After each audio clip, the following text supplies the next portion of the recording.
What would we know about the Gaza war if Julian Assange were free? Reports of the Gaza war fill hours of broadcast news and miles of newsprint.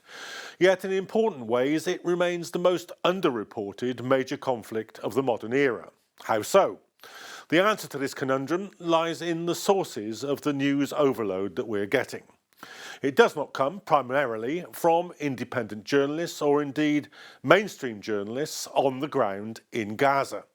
The Israelis have imposed a Gaza-wide exclusion zone on journalists, and so it remains, almost historically uniquely, a war zone with very few mainstream journalists present to record the fighting. Reporters Without Borders say foreign journalists are being denied access to the Gaza Strip. In 2 months of war, no reporters have been allowed to enter through Rafah, clearly undermining the media's ability to cover the conflict. Many Palestinian and other Middle Eastern journalists are trying to provide on-the-spot reporting, but it's a deadly profession.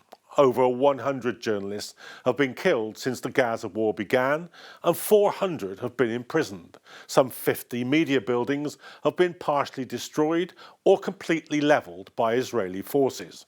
The International Federation of Journalists say that perhaps 1 in 10 of all journalists in Gaza have already been killed. Compare this with the 63 journalists killed in the entire 20 years of the Vietnam War. But it's not just the reporting on the ground which is hard to come by. Investigative or analytical journalism is, with less excuse, also sparse. In the past, we might have expected major in-depth analysis of both the moving forces behind the war and major incidents in the conflict to be provided by investigative reporters in the press and on current affairs TV programmes.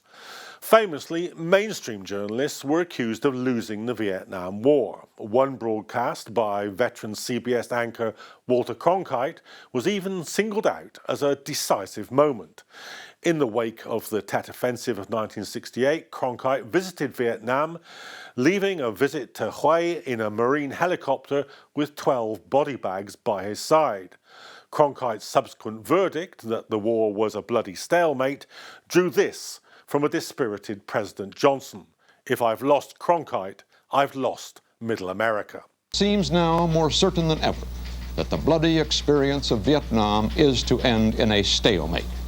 But it is increasingly... Now, whether or not the accusation against journalism in general, or Cronkite in particular, was ever true, it was at least credible enough to be made and taken seriously. There's no danger of a similar accusation could ever be formulated against mainstream journalists covering the Gaza war. In the midst of this journalistic drought, we feel all the more keenly the loss of Julian Assange's voice and that of the material that WikiLeaks provided. Locked away for his 5th Christmas in the UK's high-security Belmarsh prison, he is still awaiting a final court hearing in his long struggle against extradition to the United States, where he could face sentences of up to 175 years under the 1917 US Espionage Act. WikiLeaks was not established until 2006, so it could not report directly on the invasions of Afghanistan and Iraq. But the subsequent occupations of those countries were a different matter. Here the leaks, which Assange published in some of the world's leading print newspapers, revealed in an unprecedented detail the appalling bloody reality of the way in which Western forces conducted themselves. Those revelations did not create the mass anti-war consciousness or directly influence the creation of an anti-war movement. Both had existed since 2003. But it did vindicate anti-war politics and demolish the remaining reputations of those who had prosecuted the wars and the occupations. Let us just take one example of what we know of the Iraq War that would not be known had WikiLeaks not been able to release the Iraq War logs, the largest leak in US military history. It's an absolutely basic fact, critical to how we judge military conflict: the number of dead. Infamously, the United States refused to count the Iraqi dead. It was left to organisations like Iraq Body Count to carefully attempt to estimate how many had lost their lives. The material that WikiLeaks released added another 15,000 to the Iraq body count total, raising it to 150,000 dead. In the Gaza war, Israel makes no attempt to record how many Palestinians it has killed and simultaneously dismisses as unreliable the figures given by the health authority in Gaza. We would all be better informed about the most basic fact of war if WikiLeaks were able to publish that kind of material in the same way that they did about the Iraq and Afghan wars. How much more valuable such information would be now, being published in real time as the war in Gaza unfolds. Wars are expressions of power, and the words alone cannot halt them. But they can inform and inspire those who are working to create a countervailing popular power to the warmongers. In 2003, the New York Times told its readers there are two major superpowers on the planet: the United States and world public opinion. It concluded, an exceptional phenomenon has appeared on the streets of world cities.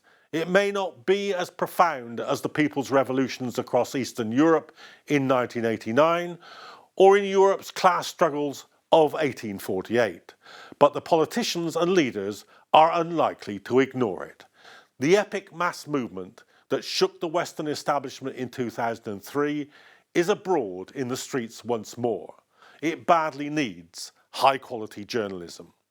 The former director of the CIA, Mike Pompeo, in his indictment of WikiLeaks, described it as a hostile, non-state intelligence agency. WikiLeaks walks like a hostile intelligence service and talks like a hostile intelligence service. He meant to damn Assange by comparing him to a spy. But, correctly understood, Pompeo was paying Assange a compliment. Spies take secret information from one state and give it, secretly, to another state, with the aim of giving that second state a political, diplomatic, or military advantage over the first. But WikiLeaks did nothing in secret, and its audience was not another state's mandarins, but global citizenry. It aimed to empower the mass of the population, not trade secrets for the benefit of the already rich and powerful.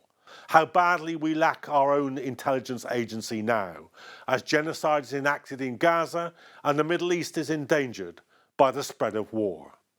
Assange is well aware of the dangers that face a free press because of his own imprisonment. The writer Charles Glass recently visited Assange in Belmarsh and asked him about journalism and the war in Gaza. He reported that Assange regrets that WikiLeaks is no longer able to expose war crimes and corruption as in the past. His imprisonment and the US government's surveillance and restrictions on WikiLeaks funding wards off potential whistleblowers. He fears that other media outlets are not filling the vacuum.